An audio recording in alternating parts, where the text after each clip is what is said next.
joining me for all the chat, I'm delighted to say, is Philip Ingrams, MBE, rather conveniently on a day when we are discussing intelligence and security threats and what on earth is going on with international espionage. Just happens to be a former senior military intelligence officer. Good morning to you. Good morning. I know nothing. I deny any knowledge. I can't say a thing. The torture will now begin. Now, I'm going to put the question to you, but I'm going to put it to the audience first and give them the number, just a reminder, because the Prime Minister, the Civil Service, and apparently the Crown Prosecution Service don't appear to know whether or not China is a threat to Britain's national security. So my question to you, my lovely audience, is do you think China is a threat, and why? And what do you think on earth is going on in this China spy case? Bearing in mind the two men who've been accused of a crime have denied said they are innocent, they've denied any guilt, and that case has collapsed. But give us a call on 0344 499 1000, text the word talk and your message to 87222. Get in touch with us on X at TalkTV. Calls are charged at the national rate. Text costs £1. Standard network rate message. We'll get your calls very, very soon. So, Philip Ingram, is China a threat to Britain's national security or not? Yes. It is. There we are. And moving on with the show. Right. So we don't have to discuss this anymore. It is, without doubt, one of the bigger threat actors that are out there. Its primary collection task or a priority is getting economic advantage. China is the second largest economy in the world. UK is the sixth largest economy in the world. It's got links to the United States, links into EU and everything else, and China wants to try and exploit that to gain further economic advantage for itself. At the same time, it's then looking for political advantage and military advantage in a lot of what's going on around the world. Well, I mean, again, and China won't be the only country doing that. Oh, there's no every country does it to every other country. Wait a minute, but I mean that they, obviously, Russia's doing it, Iran's doing it. Oh, come on. We've seen evidence recently that we've got America spying on Germany, for goodness sake. I mean, everyone's spying on everyone. Yes, so let's not pretend this is what countries do. Correct. But particularly when they are hostile nation states. But here's the thing. In this particular case, we've got two men who were accused. They have denied all charges, but the charges have been dropped now. But they have been accused of basically spying for China, handing over documents. One was a parliamentary researcher. This is Christopher Cash and Christopher Berry, of handing over documents to China, a hostile nation state, an enemy state. And the whole case seems to hinge on whether or not, at the time these alleged crimes took place, whether or not China was deemed an enemy state. Now, the law has been changed in recent years, in the last couple of years, which changes it. So to prosecute someone under effectively the Official Secrets Act, it has to be handing documents to an enemy state as opposed to just sort of any other state that we're having problems with. That seems to be the crux of the matter. But it all comes down to who knew what when and who had what meetings, because we've got a Prime Minister who appears to be at odds with the Director of Public Prosecutions, that's Stephen Parkinson. Given that the Prime Minister is a former Director of Public Prosecutions, the person in charge of the Crown Prosecution Service, that's quite something. We've got two other former Directors of Public Prosecution who've also basically backed the current one.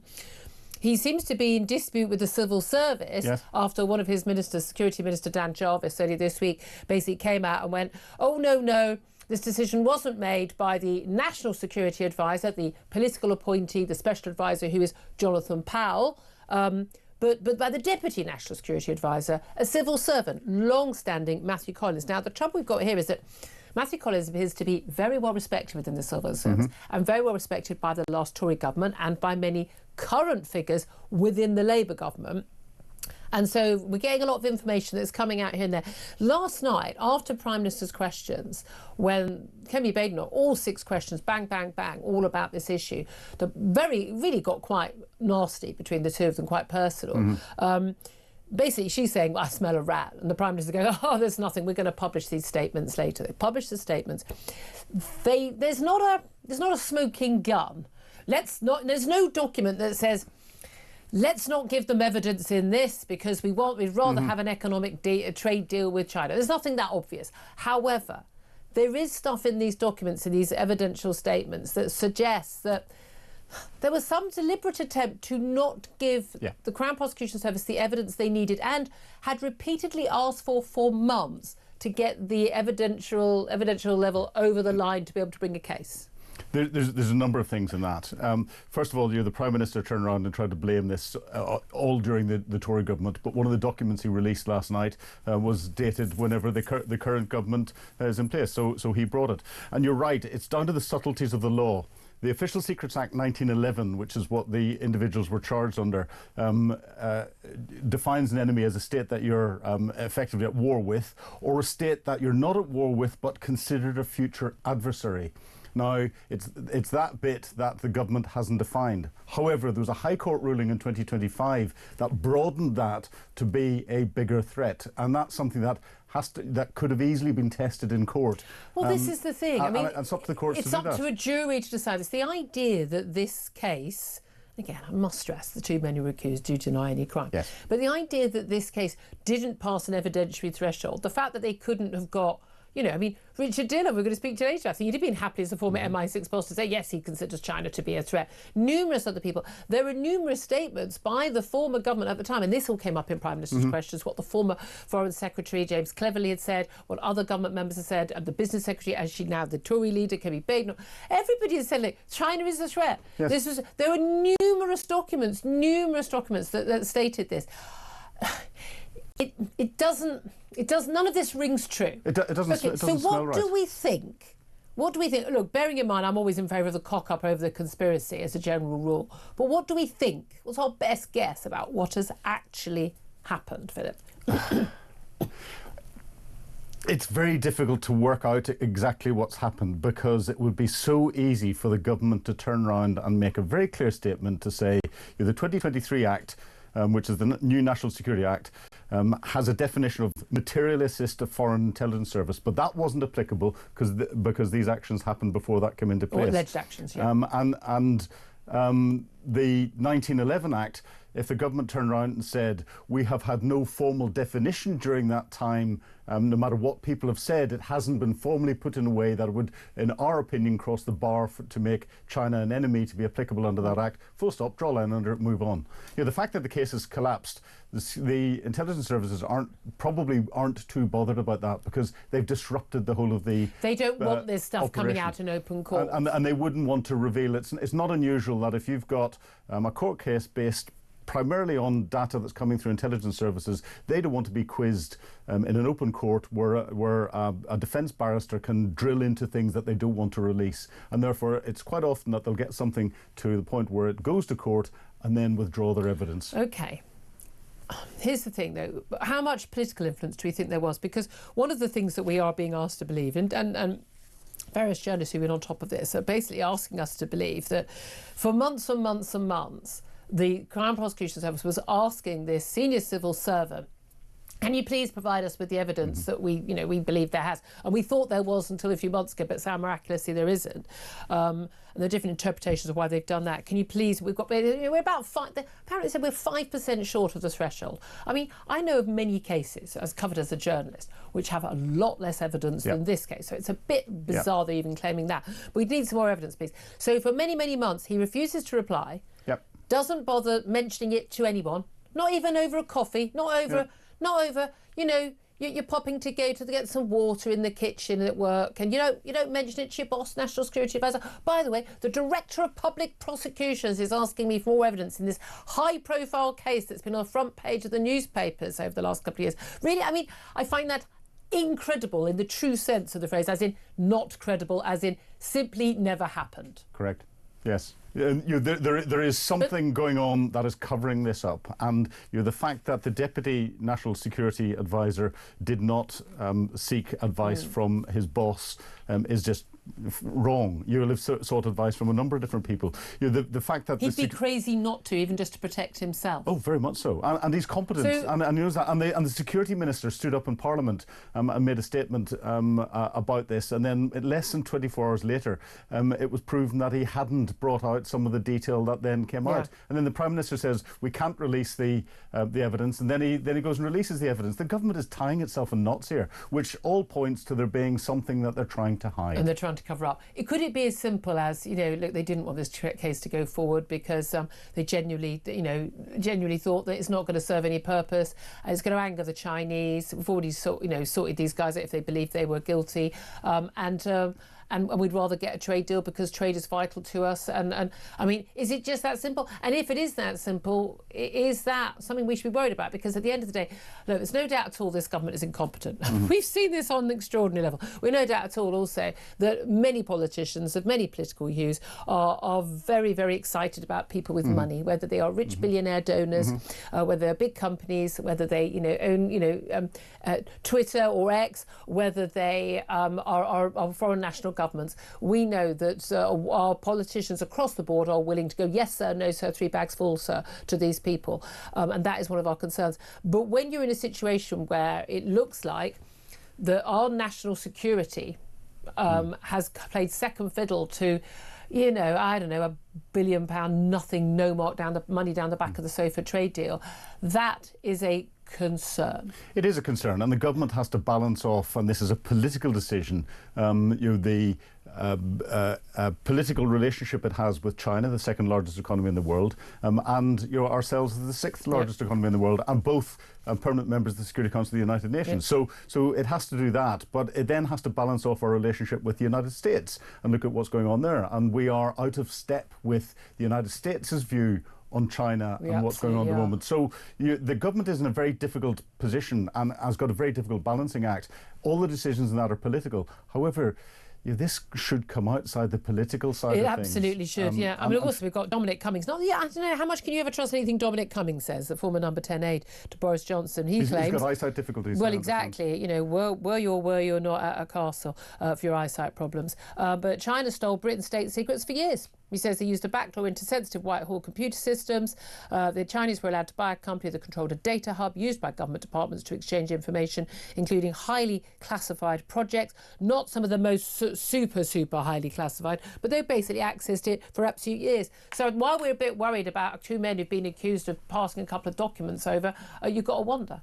100% China will be doing that. China is monitoring the streets of London today through CCTV cameras. They've hacked. No, they haven't hacked them, because certain CCTV cameras, when you buy the package, they'll give you a cloud storage package that goes with it. The servers are in continental China. They can run whatever they want on the servers to AI to monitor people wandering around the streets of London. Madness. Without the owners of the camera knowing about it, and without any of the privacy legislation that is applicable in the UK being applied to what the Chinese are doing. They are a significant threat to this country. I think what we should definitely do is on Tuesday, the government should approve planning permission for them to have a huge, massive, bigger than any other embassy in the country, and indeed the biggest Chinese embassy in pretty much the world. Very close to the City of London. Close to the City of London, very, very close within metres of some crucial communication cables. I mean, what could possibly go wrong? And by the way, the planning documents have a whole basement area, a super basement that is completely redacted. We've got no idea what's down there. Oh yeah, we do. I mean, it's just, probably knowing the Chinese, torture chambers. I mean, I'm not being glib. I'm not being glib. They dragged Chinese dissidents off the streets demonstrating outside the Chinese current embassy and dragged them inside. And, goodness knows what happens to them. I mean, we are insane. We are sleepwalking into this stuff. I was looking at those plans only yesterday in minute detail, and it's not just the embassy itself. It's it's in the centre of the centre of the City of London. There's a lot of people living around the outside of it. The Chinese will be actively surveilling everyone that has got a direct view of the embassy and an indirect view, and they'll be sucking up all of the communications that are going on around the area. So people's personal mobiles, their Wi-Fi's, they will be interfering with people's personal lives the whole way around.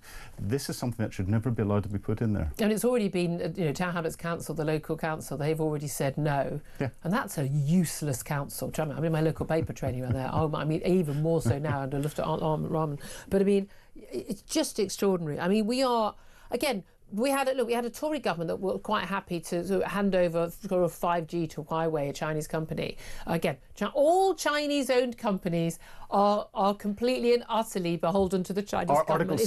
Article 7 of the Chinese National Intelligence Act requires all individuals and companies to comply with Chinese intelligence when asked to do so. And where they are asked to do so, and they do comply. The fact that was nuclear power stations, you name it. I mean, they're supplying most of the cars, the e-cars on they're making all the wind turbines, making the solar panels. They've been involved in the nuclear power. I mean, yeah, let's let people who are a hostile nation threat state, let's face it, an enemy state, who are spying on us, who kill their own people for being dissidents, who don't. We saw what they did in Hong Kong, for God's sake. I mean, but by all means, let's let them have control of our critical infrastructure, and let's cozy up to them because we desperately want a trade deal. This is manifestly insane. Completely insane. And what it's doing is it is undermining the very fabric of our industrial society, our research society, and all the rest of it. It's no. Yeah, I mean, they are spying on. I mean, basically, they make a load of things, but they completely ignore all sort of patent law and copyright law. They steal the plans. They'll manufacture it. They then can sell it where they don't have to put the cost of developing it onto it, which we pay for, which we pay for, and they can sell it cheaper. And that's what they do, and that's why they flood the market. And we're sitting there going, but we invented this, and that's out there. And that's been proven time after time. Utter madness. Utter madness. I'd love to hear your thoughts, because the government, the Prime Minister, the Civil Service and the Crown Prosecution don't appear to know whether or not China is a threat to Britain's national security. Do you know?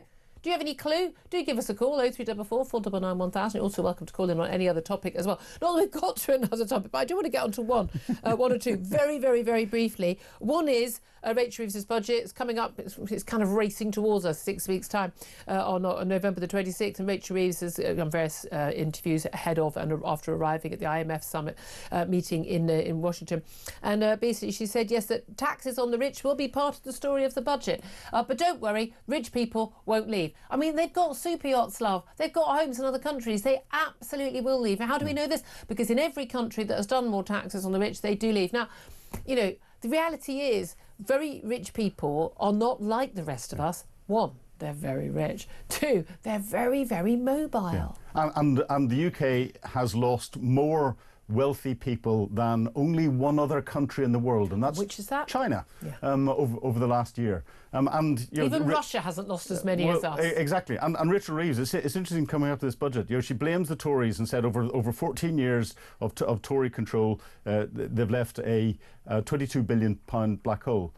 The black hole she's now talking about is £40 billion. So in less than 18 months, she's added another 18 billion to it. But again, it's this idea, people need, this whole idea the wealthy need to pay their fair share of tax.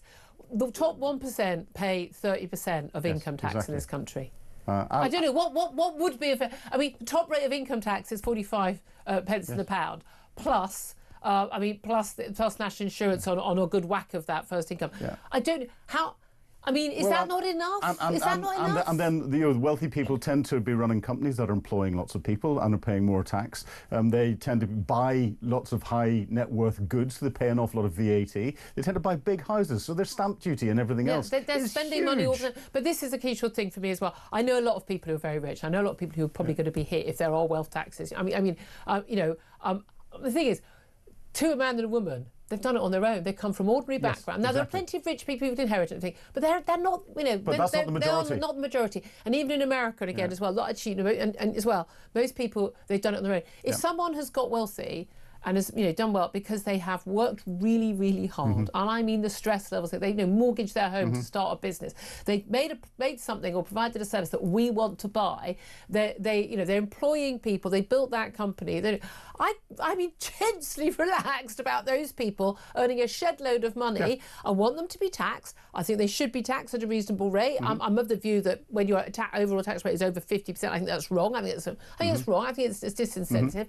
But they're already paying a hell of a lot of tax, and we need them to stay here, and they will leave. I know people who have left. We know what happened when France put in a 70% tax on a higher income. Literally thousands of the wealthiest people left. They leave the country and they don't come back until that tax disappears, and so you lose all of their taxes. It's absolute madness. I mean, but they're going to do it anyway. Just finally, one other thing. Prince Andrew, Virginia Giuffre, late Virginia Giuffre, who was a victim of Jeffrey Epstein and many of the men that he flew on his was it Lolita Express and went to his Rape Island. Let's call it what it was, Rape Island.